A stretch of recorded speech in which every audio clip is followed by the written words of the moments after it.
Future millionaire, स्वागत है आप लोगों का ट्रेडिंग विद जेएस के एक नए एपिसोड में। मेरा नाम है अखंड और मैं अगर बोल रहा हूं आप लोगों को फ्यूचर मिलियनियर तो समझ जाइए कि आप लोग फ्यूचर मिलियनियर बनने वाले हो। बट फ्यूचर मिलियनियर बनने के लिए आज कोई भी डाटा उठाओ, आज का एक होमवर्क ले लो तुम कि गूगल पे जाना और देखना कि कोई भी गरीब से अमीर कैसे बना है। तो तुमको एक चीज पता चलेगी कि बिना बैंक से लोन लिए कोई भी आज तक गरीब से अमीर नहीं बन पाया है। मतलब कि अगर आपको गरीब से अमीर बनना है तो बैंकिंग के लोन के सिस्टम को समझना होगा कि अमीर लोग कैसे लोन लेके एसेट बिल्डअप करते हैं और कैसे बाद में वो उसको माफ भी करवा देते हैं। मतलब जो वो लोन लेते हैं वो माफ भी हो जाता है। और इसके पीछे मैं भी कई दिनों से स्टडी कर रहा हूं, एक दो मेरे फ्रेंड्स सीए हैं, मैं उनसे भी बात कर रहा हूं इस चीज को समझने के लिए। तो कुछ चीजें मैं आपको बता दूंगा, बाकी आप चैनल को सब्सक्राइब कर लीजिए कि जैसे जैसे चीजें बिल्डअप होंगी, जैसे जैसे मैं उस प्रोसेस में जाऊंगा आप लोगों को भी चीजें बताऊंगा। क्योंकि आप लोग ऑलरेडी जानते हो कि मैं भी आप लोगों के जैसे ही फैमिली से बिलोंग करता हूं, तो मैं भी समझना चाहता हूं कि लोन लेके एसेट बिल्डअप कैसे कर सकते हैं। अब आइए समय को बिना गवाए स्टार्ट करते हैं इस कहानी को कि कैसे एक आम घर का लड़का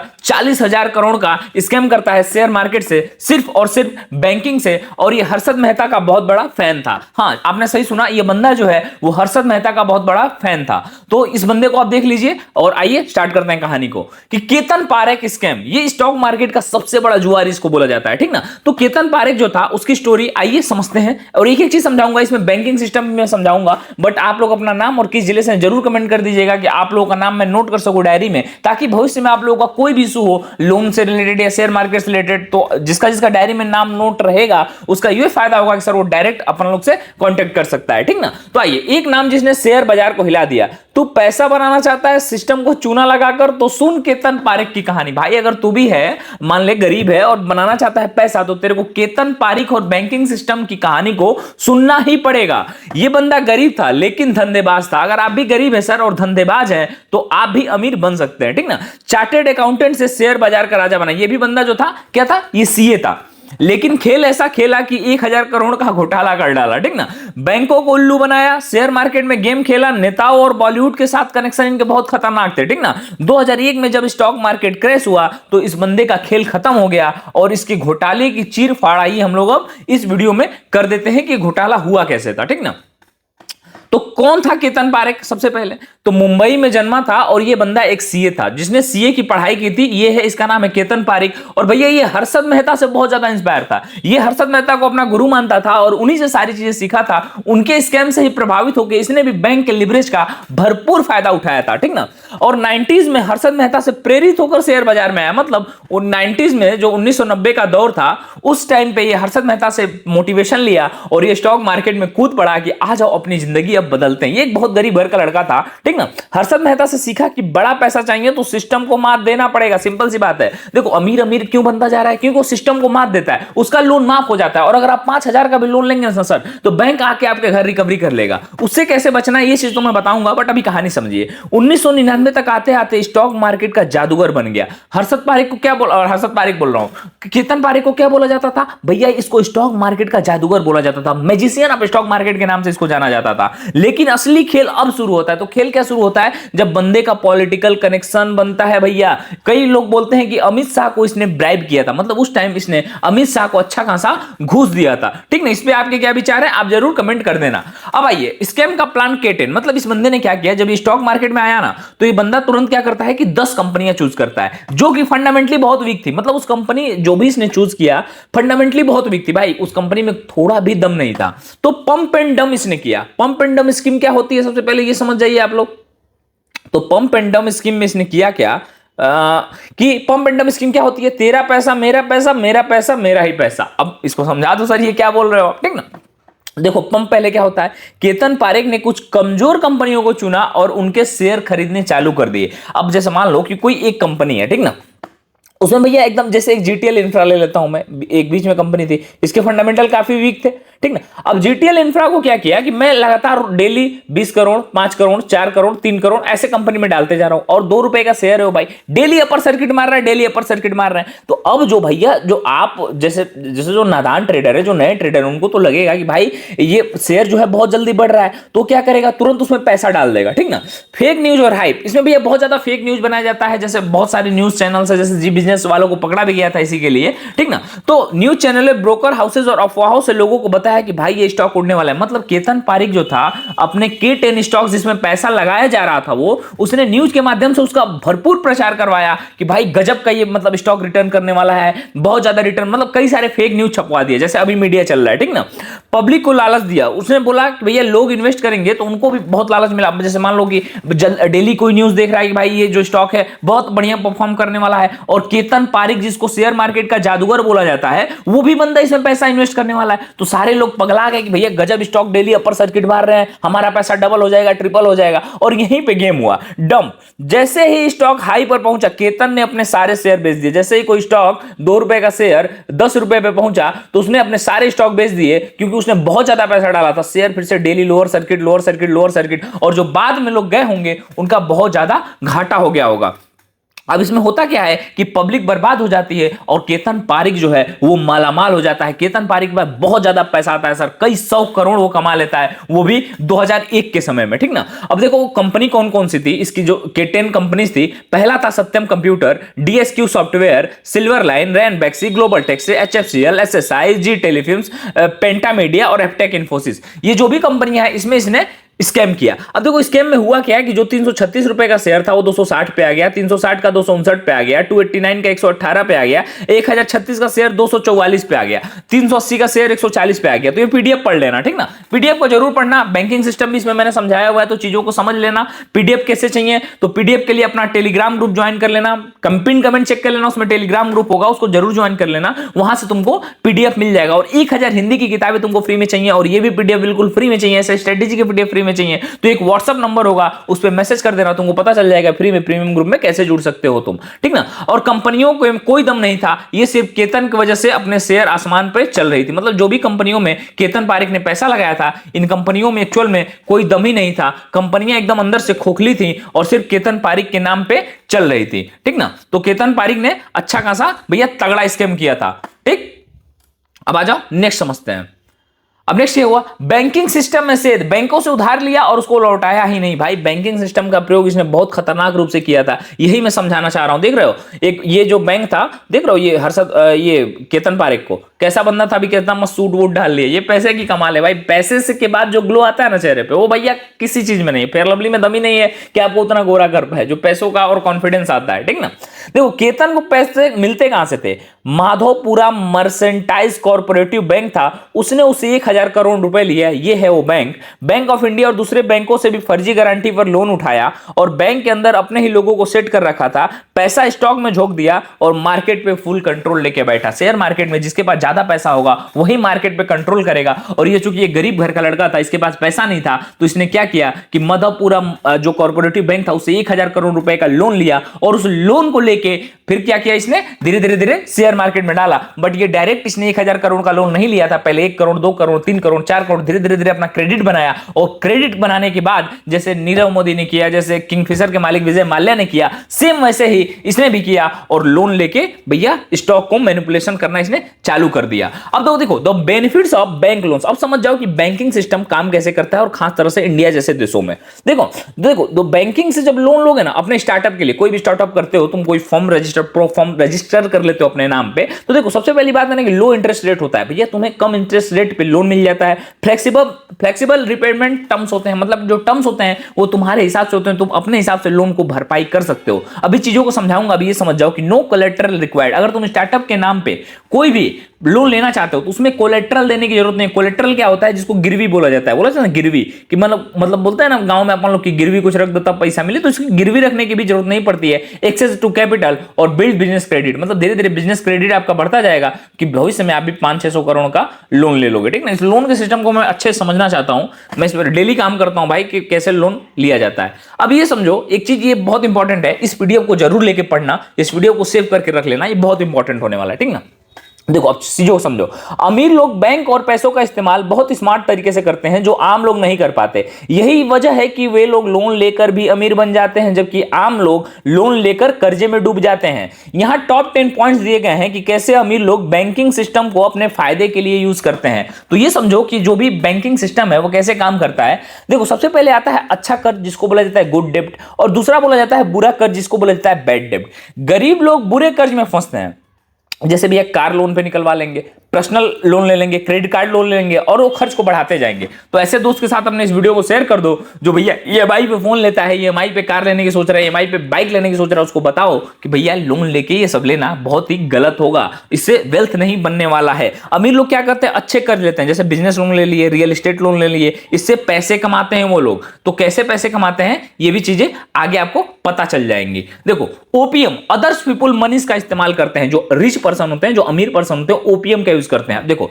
अमीर लोग खुद के पैसे कहीं नहीं लगाते भैया, कोई अमीर है वो खुद के पैसे थोड़े लगाता है यार, ठीक ना, बल्कि बैंक के इन्वेस्टर्स के पैसे अदर पीपुल मनी से इन्वेस्टमेंट करते हैं। जैसे वे लोन लेकर प्रॉपर्टी खरीदते हैं, किराए से पैसा कमाते हैं और फिर बैंक का लोन चुका देते हैं। जैसे मान लो कि मैंने 1 करोड़ का लोन लिया और 1 करोड़ से मैंने कोई रियल एस्टेट खरीद लिया, फिर उसको रेंट पे दे दिया, फिर उस रेंट से जो किराया आता है वहां से मैं लोन का ईएमआई भर रहा हूं और इधर मेरा एक एसेट भी बिल्डअप हो गया, just like rich dad poor dad, तुमने पढ़ा होगा। टैक्स से बचने के लिए भी ये लोग बैंकिंग स्ट्रेटेजी अपनाते हैं। गरीब लोग बैंक में सेविंग रखते हैं जिस पर इन्फ्लेशन की वजह से नुकसान होता है। एक्चुअल में देखो जो अपन लोग जो सेविंग अकाउंट रखते हैं ना, उस पे बैंक 2 से 3% का ही सिर्फ अपन को देता है पर एनम इंटरेस्ट, और जो महंगाई है वो 6 से 7% से बढ़ रही है। तो एक बात बताओ, अगर महंगाई 6 से 7% से बढ़ रही है और तुमको बैंक ब्याज दे रहा है 2 से 3%, तो तुम्हारा घाटा हो गया 4% का। तो जो भारत के लोग हैं, जो भारत के माता पिता जो एफडी किए हैं या फिर इन सब में पैसा डाल रहे हैं, उनका एक्चुअल में नुकसान हो रहा है। तो ये वीडियो शेयर करके उनको भी जरूर बता देना कि भाई आपका पैसा जो है वो बढ़ने के बजाय घट रहा है, क्योंकि जो इन्फ्लेशन रेट है वो बहुत ज्यादा है और इंटरेस्ट रेट जो है वो बहुत कम है, ठीक ना, तो इसमें नुकसान हो रहा है। देखो जो रिच पीपल होते हैं ना, वो बैंक से लोन तो ले लेते हैं, ठीक ना, वो लोन लेते हैं और उस पैसे को बिजनेस या इन्वेस्टमेंट में लगाते हैं, ठीक ना, जिससे टैक्स में उनको फायदा मिलता है। जब टैक्सेशन होता है तो उसमें भी उनको क्या मिलता है, उसमें भी उनको फायदा मिलता है इससे, ठीक ना। तो जो रिच पीपल हैं वो जानते हैं कि भैया कैसे गेम को खेलना है, ये समझ जाओ, ठीक। उन लोगों को बहुत ही ज्यादा हर एक चीज से फायदा कमाते हैं। बैंक का पैसा लेकर एसेट बनाते हैं, लायबिलिटी नहीं। और अपन लोग क्या करते हैं, अपन लोग बैंक का पैसा लेकर लायबिलिटी बनाते हैं। गरीब लोग लोन लेकर कार, मोबाइल, इलेक्ट्रॉनिक्स खरीदते हैं। अमीर लोग लोन लेकर जमीन, स्टॉक्स, बिजनेस खरीदते हैं जो आगे चलकर उन्हें और पैसा देता है। तो वही हुआ कि वो लोग क्या करते हैं, वो एसेट बिल्डअप करते हैं, ठीक ना। लोन चुकाने की जगह लोन को रोल ओवर करते हैं। अब आप एक शब्द आया यहां पे कि लोन रोल ओवर क्या होता है, what is loan roll over. देखो रोल ओवर जो होता है लोन का, इसका मतलब ये हो गया कि मान लो एक बंदा है, ये बहुत अमीर है, ठीक ना। अब इसने क्या किया कि बैंक से 5 करोड़ का लोन ले लिया, बैंक से 5 करोड़ का बिजनेस के नाम पे लोन लिया। अब क्या हुआ कि इसने बोला कि भैया मैं 2 साल के अंदर आपको जो है टोटल पैसा लौटा दूंगा। अब भैया 2 साल के अंदर ये पैसा नहीं लौटा पाया तो बैंक कहेगा कि भैया हमारा पैसा दे। तो ये बोलेगा ठीक है, एक काम करो, एक और लोन दे दो 5 साल के लिए, और इस लोन से लेके ये 5 करोड़ का फिर लोन लेगा और इस लोन से इस लोन को भर देगा। इसी को बोला जाता है रोल ओवर करना। और ये भैया बिजनेस, जो बड़े बड़े बिजनेसमैन है ना, ये बिजनेस इंडस्ट्री में बहुत ही कॉमन है, सभी लोग लोन का रोल ओवर करते हैं। कभी जो बहुत अमीर आदमी होगा उसके पास बैठना और बोलना कि सर आपने कितना रोल ओवर किया है लोन का, तो बोलेगा कि भाई अपना हर महीने होता है, ठीक ना। गरीब लोग बैंक का लोन जल्दी चुकाने की कोशिश करते हैं जिससे उनके पास कैश फ्लो की कमी हो जाती है। अमीर लोग बैंक से नए लोन लेकर पुराने लोन को चुकाते हैं और कैश फ्लो अपना बनाए रखते हैं। अमीर लोग एक लोन से दूसरा लोन चुकाते हैं, तीसरे से चौथा, चौथे से पांचवा, समझ रहे हो ना। अभी अब और एक चीज ये समझो, हाँ आ जाओ, देखो लिवरेज का इस्तेमाल करते हैं। गरीब लोग अपनी पूरी पूंजी खुद लगाते हैं। मान लो कि जैसे तुमको अगर मान लो कोई बिजनेस स्टार्ट करना है, तुम खुद सोच के देखो गांव में कितना लोन से लोग डरते हैं यार। जैसे अपन लोग की फैमिली जो लोअर मिडिल क्लास या मिडिल क्लास की फैमिली है, सोचो कितनी डरती है लोन से। लोन के नाम पे रूह कांप जाती है, लिटरली रूह कांप जाती है, ठीक ना। और अमीर लोग उसी का अच्छे से इस्तेमाल करते हैं। मान लो अगर तुमको कोई बिजनेस खोलना है और 10 लाख उसमें रुपए लगेगा, उसमें 10 लाख रुपए लगेगा, तो तुम क्या करोगे, टोटल 10 लाख रुपए खुद लगाओगे। बट अमीर लोग क्या करेंगे, अगर अमीर लाख को 10 लाख का बिजनेस करना है ना, तो भैया बस 2 लाख उसमें लगाएगा, 8 लाख का लोन ले लेगा, समझ रहे हो। 8 लाख का लोन लेगा वो, और कैसे लेगा, तो वकील की मदद से लेगा। इसमें वकील की नीड होती है भाई, अभी मैं आगे समझाऊंगा, ठीक ना। अमीर लोग बैंक से 80% पैसा लेते हैं और सिर्फ 20% खुद लगाते हैं, जिससे बड़े इन्वेस्टमेंट वो कर सकते हैं, ठीक ना। बैंक से बिना चुकाए भी लोन माफ करवाते हैं। गरीब लोग छोटे लोन भी नहीं चुका पाते तो बैंक उनका क्रेडिट स्कोर खराब कर देता है। अमीर लोग बड़े लोन लेते हैं और अगर बिजनेस फेल हो जाए तो लोन माफ करवा लेते हैं। एनपीए और बैंक करप्सी कानून का फायदा वो लोग उठाते हैं, अमीर लोग। तो एनपीए होता क्या है, देखो एनपीए मतलब होता है ना, non performing asset. Non performing asset मतलब कि अगर मान लो कि मेरा कोई बिजनेस है और मैंने मशीन कोई खरीदा है, ठीक ना, और मेरे उस मशीन से मैं पैसा जनरेट नहीं कर पा रहा हूं, 10 करोड़ मैंने लोन लिया हुआ है, तो मैं ये बता दूंगा कि जो मशीन है ना भाई, इससे जो है पैसा, देखो फ्यूचर के नाम पे लोन मिलता है कभी भी। अगर ऐसे समझ जाओ, मैं एक अपना यूट्यूब चैनल मैंने खोला, ध्यान से सुनना, चीजों को समझ जाओगे। मैंने एक अपना यूट्यूब चैनल खोला और मैंने बोला कि बैंक के पास गया, मैं बोला कि भैया मेरा अभी जो है यूट्यूब का जो टोटल 20-30 लाख रुपए का इक्विपमेंट है मेरे पास, एक काम करो, अगर तुम मेरे को 10 करोड़ रुपए दोगे तो भविष्य में ये जो 20-30 लाख का अभी मैंने इक्विपमेंट लगाया हुआ है, ये क्या होगा, आगे जाके 20-30 200-300 करोड़ का हो जाएगा। तो मैं उसके हिसाब से लोन लूंगा, ठीक ना। अपने फ्यूचर के बिजनेस को दिखा के मैंने अभी लोन लिया इक्विपमेंट खरीदने के लिए, और मैंने भैया 80 करोड़ का इक्विपमेंट खरीद लिया। अब होगा क्या, जब नॉन परफॉर्मिंग एसेट एनपीए लागू होगा मेरे एसेट पे, तो बैंक क्या करेगा, आके मशीन को सीज कर देगा। देखो मशीन तो सीज करेगा वो अभी का, मैंने बैंक से पैसा उठाया था भविष्य को लेके। तो यहां पे क्या हुआ कि मेरा भाई बहुत ज्यादा फायदा हो गया, कि मतलब देखो आसान इतना भी नहीं है, बट जो बड़े लेवल पे खेल रहे हैं, जो 1000-2000 करोड़ पे खेल रहे हैं, उनके लिए बहुत आसान है। और जो छोटे लेवल से तो बड़े लेवल पे क्रेडिट स्कोर अपना बढ़िया करते करते लोग जा रहे हैं, तो इस चीज को समझो।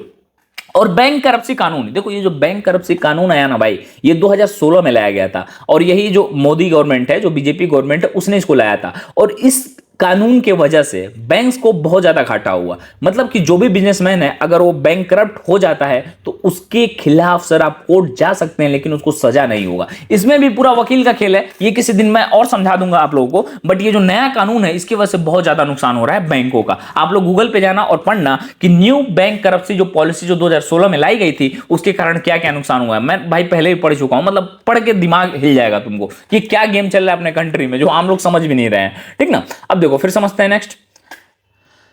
बैंकिंग नेटवर्क से और ज्यादा पैसा बनाते हैं, मतलब जो अमीर लोग हैं वो नेटवर्क से अपना पैसा बनाते हैं। Your network is your network. गरीब लोग बैंक से सिर्फ सेविंग अकाउंट और एफडी तक सीमित रहते हैं। अमीर लोग बैंक मैनेजर से अच्छे रिलेशन रखते हैं, जिससे उन्हें बेहतर लोन डील्स और स्पेशल फाइनेंसिंग भी मिल जाती है। कि ऐसा समझ जाओ कि जैसे अगर मान लो थाना में गए हो ना, थाना में क्या होता है, सच्चों से तुम्हारा अगर परिचय है बढ़िया, तो तुम्हारा काम जल्दी होता है, तुम्हारा काम सारा, तुम्हारे पे कम केस लगेंगे, तुम्हारा फायदा ही फायदा है। वैसे ही सेम इसमें भी है, अगर बैंक में तुम्हारा मैनेजर से अच्छा पकड़ है सर, तो तुमको नए नए स्कीम्स आते हैं एंटरप्रेन्योर्स के लिए, जैसे मुद्रा लोन योजना हो गया, बहुत सारी योजनाएं ऐसी आती हैं, तो उससे तुमको उसको फायदा दिलवा सकता है। मल्टीपल बैंक अकाउंट्स और फाइनेंशियल टूल्स का यूज करते हैं। गरीब लोग सिर्फ एक बैंक अकाउंट चलाते हैं, अमीर लोग क्या करते हैं, मल्टीपल बैंक अकाउंट चलाते हैं। International banking, trust accounts, offshore accounts इस्तेमाल करते हैं, जिससे उनका पैसा सुरक्षित। अब यहां पे एक शब्द है ऑफशोर अकाउंट्स,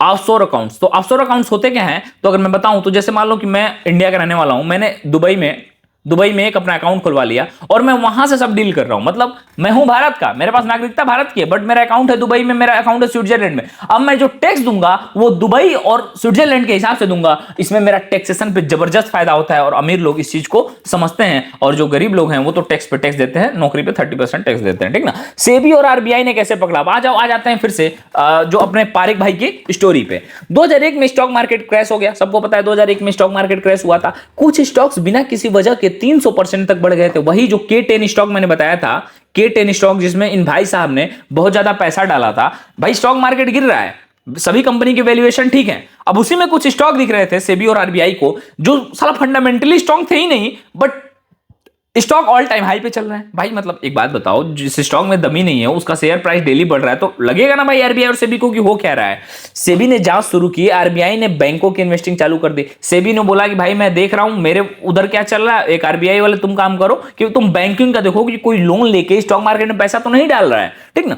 पता चला कि माधोपुरा बैंक ने 1000 करोड़ का लोन लिया गया था और पैसा मार्केट में पंप किया गया था। 2001 में गिरफ्तार हो गए पारेख सर और इनको 8 साल की सजा मिली और 2009 में ये बेल पे बाहर आ गए। 2009 में इनको बेल मिल जाती है और ये बाहर आ जाते हैं और फिर ये स्टॉक मार्केट से इनको टोटल शायद 10 या 12 साल के लिए बैन भी कर दिया गया था। बट अभी एक फिर नया केस आया है जिसमें यह पता चला है कि केतन पारेख फिर से इन्वॉल्व हो गए हैं फ्रंट रनिंग के केस में, और ये फिर मार्केट को मैनिपुलेट कर रहे हैं 2025 में। ये जनवरी और फरवरी की खबर मैं आपको बता रहा हूं। तो जस्ट इमेजिन कि ये बंदा ऑलरेडी उतने बड़ा घोटाला करके जेल से छूट के और फिर घोटाले पे घोटाले किए जा रहा है, और हमारा जो सिस्टम है वो चुपचाप हाथ पे हाथ रखे हुए समय रैना के पीछे पड़ी हुई है। ठीक ना। केतन पारेख, बॉलीवुड और पॉलिटिक्स, बॉलीवुड और पैसा हमेशा साथ चलते हैं। देखो मुंबई से सबसे ज्यादा अमीर बनते हैं, मिलीनियर्स सबसे ज्यादा कहां पे है? मुंबई में है। तो मुंबई में देखो हर्षद मेहता के टाइम में तुमने सुना होगा कि उसका बॉलीवुड और पॉलिटिक्स कनेक्शन सेम इनके साथ भी हुआ। इनका बॉलीवुड में कनेक्शन तगड़ा हो गया और पॉलिटिक्स में कनेक्शन बहुत ज्यादा तगड़ा हो गया। पैसे के साथ बॉलीवुड और पॉलिटिक्स इन्वॉल्व होता ही होता है।